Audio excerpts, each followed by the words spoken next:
Terima kasih Anda masih bersama kami di Top News. Pemirsa, desakan mundur deras mengarah ke Menkominfo Budi Aris Setiadi. Tapi yang mundur justru Dirjen Aptika Kominfo, Samuel Abrijani Panggerapan. Pengunduran diri Samuel justru semakin menguatkan desakan agar Menkominfo Budi Aris Setiadi segera mundur.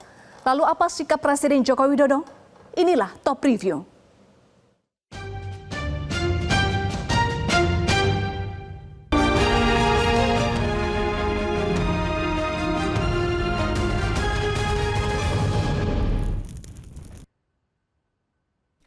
Hari Kamis 4 Juli lalu, kabar datang dari Gedung Kementerian Komunikasi dan Informatika Jalan Medan Merdeka Barat, Jakarta Pusat. Dirjen Aplikasi Informatika Aptika Kominfo Samuel Abrijani Panggerapan mengajukan pengunduran diri sebagai bentuk tanggung jawab moral atas kasus peretasan Pusat Data Nasional Sementara atau PDNS2 oleh Brand Chipper.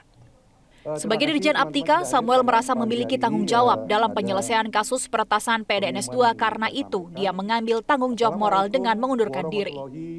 Samuel menjelaskan surat pengunduran diri itu sudah diajukan kepada Menteri Kominfo Budi Aris Setiadi per 1 Juli 2024. Dan surat pengunduran diri tersebut sudah diserahkan kepada Menteri Kominfo pada 3 Juli lalu. Dengan ini saya menyatakan bahwa per tanggal 1 Juli kemarin saya sudah mengajukan pengunduran diri saya secara lisan dan suratnya sudah saya serahkan kemarin. Alasannya, kejadian ini bagaimanapun juga secara teknis adalah tanggung jawab saya sebagai Dirjen Pengampu dalam proses transformasi pemerintahan secara teknis. Jadi saya mengambil tanggung jawab ini secara moral dan saya menyatakan harusnya selesai di saya karena ini adalah masalah yang harusnya saya tangani dengan baik. Itu alasan utamanya. Jadi ini dan sekarang ini tetap dilakukan pemulihan dan kemarin teman-teman juga ada kadernya kuncinya sudah dia dicoba apakah bisa berhasil tidak. Itu alasannya. Ada lagi. Bisa jadi, pengunduran diri Dirjen Aptika Kominfo diharapkan akan meredakan desakan pengunduran diri terhadap Menkominfo Budi Aris Setiadi yang gencar disuarakan elemen masyarakat sipil dalam 2 pekan terakhir. Namun alih-alih meredakan desakan mundur terhadap Menkominfo Budi Aris Setiadi, pengunduran diri Dirjen Aptika Kominfo Samuel Panggerapan justru menguratkan desakan tersebut. Bukan hanya masyarakat sipil, suara serupa datang dari parlemen. Ketua DPR RI Puan Maharani meminta Presiden mengevaluasi Menkominfo agar bertanggung jawab. Sedangkan anggota Komisi 1 DPR RI Effendi Simbolon menegaskan seharusnya Menkominfo Budi Aris Setiadi dipecat. Jadi evaluasinya harusnya ke pemegang pertanggungjawabannya, si PA-nya. Ya harus menterinya yang mundur. Kalau nggak mundur ya dipecat. Ya, jadi Presiden Jokowi juga harus memberi juga kepastian. Ya. Kalau nanti semua orang class action, semua masyarakat melakukan class action ke Mahkamah Konstitusi, Mahkamah Agung, kan repot itu. Karena hak dia yang kemudian tidak bisa dijaga oleh negara, oleh pemerintah. Jadi pertanggungjawabannya memang setara harus dengan pengguna anggaran, yaitu menteri.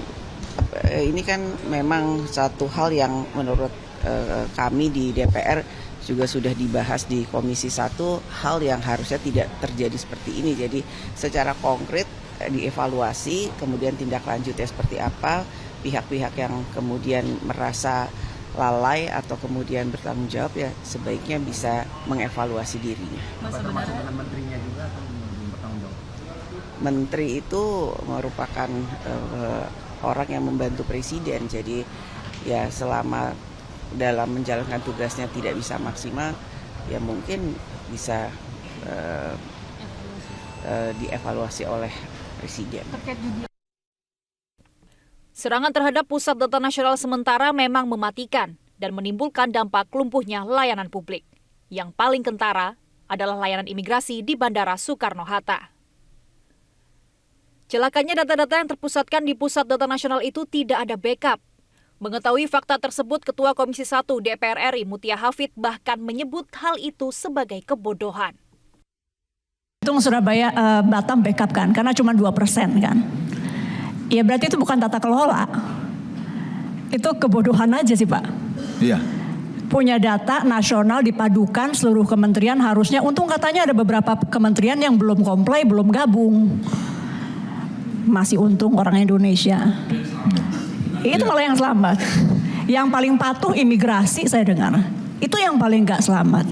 Intinya jangan lagi bilang tata kelola, karena ini bukan masalah tata kelola, Pak. Ini masalah kebodohan. Punya data nasional tidak ada satupun backup berarti kan? Udah, silakan lanjut, Pak.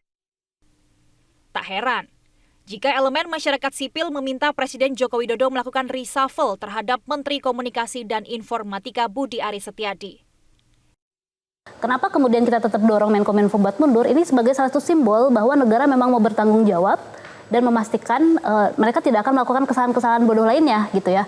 Dengan mengganti Menkominfo misalnya dengan orang yang lebih kompeten gitu ya. Tidak perlu hacker misalnya untuk menjadi Menkominfo, tapi setidaknya dia punya kapasitas manajerial, dia memiliki perspektif yang baik terkait keamanan dan memiliki komitmen sebetulnya terkait keamanan data ini menjadi sangat penting gitu ya. Kalau kita tahu orangnya tidak punya komitmen gitu dan hanya misalnya yaudah random aja dipilih misalnya untuk menduduki jabatan tersebut, ini jadi salah satu bencana lainnya gitu ya. Makanya kita sangat penting untuk selanjutnya gitu ya. Dan harapannya sebetulnya Jokowi yang memiliki wewenang untuk mereshuffle gitu ya, itu bisa melakukan hal ini, kemudian nanti memilih orang yang memang tinggal berapa bulan ini? No problem. Kalau nggak mau mundur di reshuffle, mendingan gitu. Betul, mending kayak gitu. 3 bulan itu bukan waktu yang singkat menurutku. Dalam 3 bulan masih mungkin ada serangan-serangan selanjutnya yang kalau misalnya tidak dimitigasi dari sekarang bisa jadi lebih parah. Namun harus diingat bahwa Budi Aris Setiadi merupakan Ketua Umum Projo, ormas pendukung Presiden Joko Widodo. Posisinya di kabinet terbilang kuat. Ketika desakan agar Menkominfo Budi Ari itu dikonfirmasikan kepada Presiden Joko Widodo, Presiden hanya menjawab singkat bahwa semua sudah dievaluasi. Pelakunya sudah ketahuan.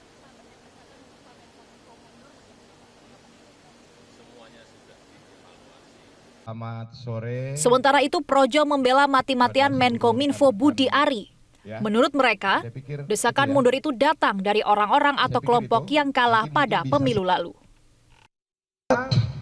Projo sangat prihatin atas sikap sebagian tokoh di media sosial yang mempolitisasi dan memanfaatkan kasus ransomware PDNS 2 milik Telkom ini untuk menyerang Menkominfo Budi Aris Setiadi yang notabene adalah Ketua Umum Projo dengan tujuan politik sempit.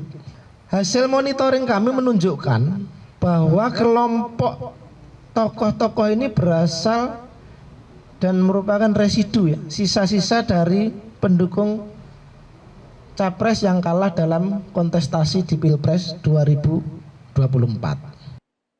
Di pernyataan Presiden Joko Widodo dan Projo itu tergambar bahwa tidak akan ada sanksi politik bagi Menkominfo Budi Ari. Tanggung jawab dan rasa malu karena gagal melaksanakan tugas itu cukup dibebankan saja kepada Dirjen Aplikasi Informatika Samuel Abriani Pangerapan. Sedangkan Menkominfo-nya sendiri malu terus, pantang mundur.